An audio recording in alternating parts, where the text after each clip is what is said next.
بسم اللہ الرحمن الرحیم۔ السلام علیکم۔ میں گھر آنے کے لیے نکلا ہی تھا کہ گھر پہنچتے پہنچتے میں پھر اسی بے چینی کا شکار ہو گیا جس میں اس وقت سے مبتلا تھا جب سے مجھے یہ پتہ چلا تھا کہ سمیرہ میرے بارے میں کیا خیال رکھتی ہے۔ یہ خبر مجھے میری ایک دوست نے دی، وہ میری دوست بھی ہے اور بہن بھی۔ تم نے سمیرہ کے لیے تمام برائیوں سے توبہ کر رکھی تھی۔ میرے اندر کے آدمی نے ایک بار پھر اس جنگ کا آغاز کیا۔ مجھے سکون کی تلاش ہے۔ میں نے ضمیر کی جنگ کو کم کرنے کے لیے جواز پیش کیا۔ اس طرح کے کاموں سے بھی کبھی کسی کو سکون ملا ہے؟ ضمیر نے مجھے کمزور پڑتا دیکھ کر ایک اور وار کیا۔ پھر میں کیا کروں؟ میں نے خود سے سوال کیا، سمیرہ اس دنیا کی آخری لڑکی تو نہیں؟ سوال کے جواب میں ایک اور سوال ابھر آیا۔ سوال سمیرہ کے بے وفا ہونے کا نہیں، سوال دھوکے کا ہے جو اس نے مجھے دیا ہے۔ میں نے گھر کا دروازہ کھولتے ہوئے کہا، اور اس کے ساتھ مجھے وہ سب کچھ یاد آنے لگا جو کچھ سمیرہ نے میرے ساتھ کیا تھا۔ میں اپنے اندر ایک عجیب سی تبدیلی دیکھنے لگا۔ میں اگر اس کو نہ دیکھتا تو میرا دن نہ کٹتا۔ میں جب بھی اس شخص کے سامنے جاتا میرا دل تیزی کے ساتھ دھڑکنے لگتا۔ میں اپنے جسم میں چنگاریاں سی محسوس کرتا، نہ جانے کب اس شخص سے محبت کرنے لگا۔ میں ڈرتا تھا کہ میرے بارے میں وہ کیا خیالات رکھتی ہوگی۔ میں ہر وقت اسی الجھن کا شکار رہتا۔ میری ہمت نہ ہوتی کہ میں اس کو بتا سکوں۔ کبھی کبھی میں یہ سوچتا تھا کہیں یہ بتانے کی خواہش میرے دل میں نہ رہ جائے۔ پھر آہستہ آہستہ ہم ایک دوسرے کے قریب آنے لگے۔ ہم گھنٹوں بیٹھ کر باتیں کرتے تھے، پھر بتانے کی ہمت نہ ہوئی۔ اچانک اس کی اس بات نے مجھے چونکا دیا۔ میں آپ سے دوستی کرنا چاہتی ہوں۔ میں اپنی جگہ کھڑا رہ گیا۔ مجھے ایسا لگا کہ میں کوئی خواب دیکھ رہا ہوں۔ پھر اس وقت میں اس خواب سے بیدار ہوا جب میری سماعت سے دوبارہ الفاظ ٹکرائے کہ آپ مجھ سے دوستی کرنا پسند کریں گے۔ میں نے جواب دیا کہ کیوں نہیں۔ میری کچھ الجھن کا حل تو اس بات سے حل ہو گیا تھا، اور جو باقی رہ گیا تھا وہ بھی کچھ دنوں کے بعد کچھ اس طرح ختم ہوا کہ جب میری طرف سنڈے میگزین کا وہ صفحہ بڑھایا گیا جس پر لکھا تھا مجھے تم سے محبت ہے، ایک لمحے کو تو میری آنکھیں کھلی کی کھلی رہ گئی۔ میرا دل تیزی کے ساتھ دھڑک رہا تھا، میرا سارا وجود کانپ رہا تھا۔ میری سمجھ میں نہ آیا کہ میں اس کے جواب میں کیا کہوں۔ پھر کچھ دنوں تک سوچتا رہا کہ اسے کیا کرنا چاہیے۔ آخر کار ایک دن میں نے یہ فیصلہ کر ہی ڈالا کہ اس کے سامنے جا کر اقرار کر لوں، کیونکہ وہ پہلے یہ اقرار کر چکی تھی۔ اس دن بڑی تیاری کے ساتھ میں اس سے ملنے کے لیے نکلا۔ میں کمرے میں داخل ہوا ہی تھا کہ اس نے بڑے پرجوش انداز میں خوش آمدید کہا۔ وہ بہت خوش و خرم نظر آ رہی تھی۔ میں نے اس کی آنکھوں میں ایک عجیب سی چمک دیکھی۔ میں پہلے بھی وہاں کہنے کے ارادے کے ساتھ گیا تھا اور کچھ موسم بھی سازگار تھا۔ اس کا موڈ میرے حق میں تھا۔ کچھ دیر ادھر ادھر کی باتیں کرنے کے بعد میں نے لفظوں کے تیر چلانے شروع کیے، لیکن کوئی تیر بھی نشانے پر نہ لگا۔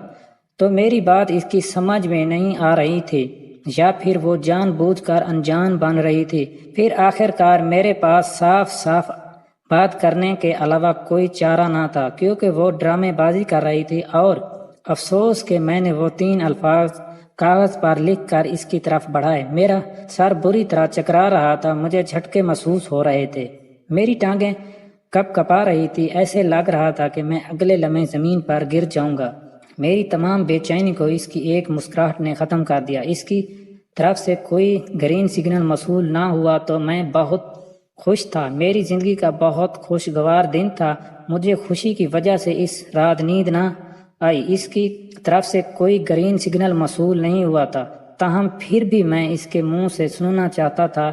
پھر میں نے خاموشی توڑتے ہوئے سوال کیا، کیا تم مجھ سے محبت کرتی ہو؟ جواب ملا، ہاں۔ اب تو کسی قسم کی شک کی گنجائش نہ رہ گئی تھی۔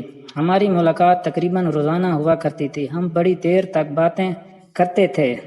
میں اکثر اس سے یہ کہا کرتا تھا، میں کہیں غلط جگہ تو نہیں آ گیا؟ ہر بار وہ یہی کہتی، ہر روز اقرار کرنا ضروری تو نہیں ہوتا، اور پھر چند ماہ کے بعد اس کے رویے میں تبدیلی آنا شروع ہو گئی۔ میں نے سوچا ایسے ہی کسی بات پر مجھ سے ناراض ہو گئی، صحیح ہو جائے گی، لیکن حالات کچھ زیادہ ہی سنگین ہو گئے، کیونکہ سمیرہ تو مجھ سے بات کرنے کو تیار نہ تھی، ہر وقت اکھڑی رہتی۔ میں نے اس سے بات کرنے کی بہت کوشش کی، لیکن افسوس اول تو وہ بات بھی نہیں سنتی، اور اگر سنتی بھی تو اس کا جواب اس طرح دیتی دوبارہ بات کرنے کی ہمت نہ رہتی۔ میں اس سے پوچھنا چاہتا تھا کہ آخر معاملہ کیا ہے کہ تم مجھ سے بات کرنے کو بھی تیار نہیں ہو۔ پہلے تو کئی دن تک ملاقات بھی نہ ہوئی، لیکن پھر 1 ماہ بعد مجھے بات کرنے کا موقع مل گیا۔ اس دن شعبان المعظم کی 20 تاریخ تھی، رمضان المبارک کی آمد تھی۔ میں نے اس کے ساتھ بات کرنے کا فیصلہ کیا۔ میرے اندر ایک سوال ابھرا، اس کا موڈ بہت خراب ہو گیا۔ خود بخود جواب سامنے آیا، پہلے ٹھیک تھا جو اب خراب ہو گیا ہے۔ میں آہستہ آہستہ چلتے ہوئے اس کے پاس جا بیٹھا، کچھ دیر سوچنے کے بعد سلسلہ کلام شروع کیا۔ اگر اجازت ہو تو میں آپ سے ایک بات پوچھ سکتا ہوں؟ سختی سے جواب ملا، مجھے کوئی بات نہیں کرنی۔ اس دن کے لیے میں نے اتنا ہی کافی سمجھا اور مزید کوئی بات کیے بغیر وہاں سے اٹھ کھڑا ہوا۔ اگلے دن پھر رابطہ قائم ہوتے ہوئے پوچھا، اگر مجھ سے کوئی غلطی ہو گئی ہو تو مجھے معاف کر دو۔ غلطی تو مجھ سے ہو گئی ہے، اس نے جواب دیا۔ میں نے پوچھا، آپ سے کون سی غلطی ہو گئی اور آپ کا موڈ کیوں خراب ہے؟ آپ مجھ سے بات کیوں نہیں کرتی؟ آپ کا لہجہ اتنا سخت کیوں ہے؟ اس نے کوئی جواب نہیں دیا۔ میں نے کہا، میں کہیں غلط جگہ تو نہیں آ گیا؟ جی ہاں، آپ غلط جگہ آ گئے ہیں۔ میں نے سمجھا شاید مجھ سے مذاق کر رہی ہے۔ میں نے کہا، کیا تمہیں مجھ سے محبت نہیں ہے؟ نہیں، میں نے تو تم سے مذاق کیا تھا۔ میں نے کبھی سوچا بھی نہ تھا کہ مجھے تم اس طرح دھوکہ دو گی۔ پھر جو اس نے آخری بات کی کہ یہ بات نہیں کہ مجھے تم سے محبت نہیں ہے، میں تو تمہیں تباہی سے بچانا چاہتی ہوں۔ اس وقت میرا دماغ کافی گرم تھا۔ میں نے کہا، اس سے بڑی تباہی بھی کوئی ہوگی جس طرح سے تم نے مجھ کو دھوکہ دیا؟ میں خاموش رہنے کے سوا کر بھی کیا سکتا ہوں؟ اس لیے صبر سے کام لیتے ہوئے جو آخری بات کی تھی وہی تھی، میں تیری محبت کو پا تو نہیں سکتا، لیکن پھر بھی اتنی باتیں ہونے کے بعد پھر رابطہ منقطع ہو گیا۔ میں کئی دن تک سوچتا رہا کہ اسے مجھ سے محبت ہے یا نہیں۔ میں نے دماغ کو آزاد چھوڑ دیا، گزری ہوئی تمام باتیں دماغ سے ٹکرانے لگی۔ میری حالت پاگلوں جیسی ہو گئی۔ کبھی میں کہتا تھا کہ مجھ سے محبت ہے، اگلے ہی لمحے کہتا کہ اسے مجھ سے محبت نہیں ہے۔ میں ابھی اسی الجھن کا شکار تھا کہ رمضان المبارک ختم ہو گیا، عید آ گئی، حالات توقع کے برعکس ہو گئے۔ چاند رات پر ہماری ملاقات ہوئی۔ میں اسے دیکھتے ہی بستر پر گر گیا۔ میں اس وقت اپنے آپ پر قابو پانے سے قاصر تھا، کیونکہ میں ابھی پچھلی باتوں کو نہ بھولا تھا۔ اس نے مجھ سے کہا، کیا تم مجھ سے ناراض ہو؟ میں نے غیر ارادی طور پر جواب دیا، نہیں۔ اس کے پاس وقت بہت کم تھا۔ اس نے رابطہ ختم کرتے ہوئے کہا، کل مجھ سے ملنے آؤ گے نا؟ بس اتنی باتوں کے ساتھ رابطہ ختم ہو گیا۔ میں عید کے دن اس سے ملنے گیا۔ اس نے بہت زیادہ جوش و خروش کے ساتھ مجھے عید مبارک کہا۔ میں نے اس دن اس کی آنکھوں میں وہی چمک دیکھی جو کچھ ماہ پہلے دیکھی تھی۔ وہ ہر بات مجھ سے مخاطب ہو کر کرتی، لیکن جو کچھ پہلے میرے ساتھ ہوا تھا اس کی وجہ سے میری زبان میرا ساتھ نہ دے رہی تھی۔ اس کو کئی بار مایوسی کا سامنا کرنا پڑا، اس کے باوجود اس کے حوصلے بہت بلند تھے۔ میرے ساتھ بڑے جوش و خروش کی باتیں کرنے کی کوشش کرتی تھی۔ ایک وقت وہ تھا جب وہ مجھے دیکھتے ہی دوسری طرف منہ کر لیتی تھی، لیکن اب حالات کچھ تبدیل ہو چکے تھے۔ اس نے مجھے اپنے ساتھ بیٹھنے کے لیے کہا، لیکن میں نے انکار کر دیا۔ وہ اس وجہ سے کہ ہمیں ساتھ تصویر لینے کی آفر ہوئی، لیکن اس نے آفر کو ٹھکرا دیا۔ اس نے اپنی صفائی پیش کرنے کی بہت کوشش کی کہ اس نے مذاق کیا تھا، اب تصویر بنوا لیتے ہیں، لیکن میرے ساتھ وہ پہلے دھوکہ کر چکی تھی، اس لیے میں اپنی ضد پر قائم رہا کہ اب تصویر نہیں بنواؤں گا۔ اور پھر مجھے اپنی غلطی کا احساس ہوا کہ مجھے اس طرح ہر دھرمی کا مظاہرہ نہیں کرنا چاہیے تھا۔ اس کے بعد میں نے فیصلہ کر لیا کہ اگر اب کسی قسم کی کوئی آفر ہوئی تو قبول کر لوں گا، لیکن شاید نہیں ہوئی تھی، اس لیے نہیں ہوئی، اور اس طرح دوسری عید یعنی بقرہ عید آ گئی۔ میں نے سوچا بھی نہ تھا کہ اس طرح میرے کرنے کے باوجود وہ مجھ سے کسی قسم کی کوئی بات کرے گی۔ پھر اس نے کچھ اس طرح سے بات شروع کی۔ اس نے مجھ سے کہا، میری طرف دیکھو، اگر تم اپنا غرور، ضد یہ سب کچھ چھوڑ دو تو سب کچھ ٹھیک ہو سکتا ہے۔ لیکن شاید سب کچھ ٹھیک نہیں ہونا تھا۔ میں نے بہت کوشش کی لیکن اس کی طرف سے کوئی لفٹ نہ ملنے پر ایک سخت آہ بھری اور قسمت کو دوشی ٹھہرا کر میں نے سوچا شاید میری قسمت میں یہی لکھا تھا، اور صبر کیا۔ اس کے سوا اور کوئی چارہ بھی نہ تھا اس وقت تک کے لیے، جب تک کہ کوئی موقع نہ مل جاتا، کیونکہ ابھی تک اس کی طرف سے کوئی موقع نہ ملا تھا، کیونکہ ابھی تک اس کی طرف سے کوئی واضح سگنل نہ مل سکا تھا، کیونکہ کبھی وہ انکار کرتی، کبھی وہ اقرار کرتی۔ میں کسی قسم کی پریشانی مول نہیں لینا چاہتا تھا اور نہ ہی مجھے یہ پسند تھا اسے کسی قسم کی پریشانی کا سامنا کرنا پڑے۔ ابھی زیادہ عرصہ نہ گزرا تھا، ہمارا آمنا سامنا پھر ہو گیا۔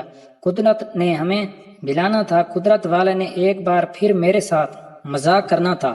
میں بھی کیسا شخص تھا کہ مجھے پھر اس کی باتوں پر یقین آ گیا۔ وہ جھوٹ بولتی جاتی، میں آنکھیں بند کر کے یقین کر لیتا۔ اس نے کہا، شاید تمہیں میری باتوں پر یقین آئے نہ آئے، لیکن میں تم سے محبت کرتی ہوں۔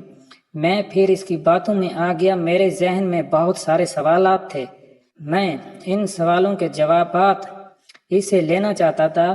میں نے اس سے یہی بات پوچھی، تمہیں اس وقت کیا ہوا تھا جب تو نے کہا کہ شاید تمہیں کوئی غلط فہمی ہو گئی ہے؟ اس نے جواب دیا، ایک بات پر اس نے مجھ سے کہا، کیا تم مجھ سے اتنی محبت کرتے ہو؟ میں نے سر کے اشارے سے کہا کہ ہاں، پھر تو تمہارے لیے کچھ نہ کچھ ضرور کرنا پڑے گا۔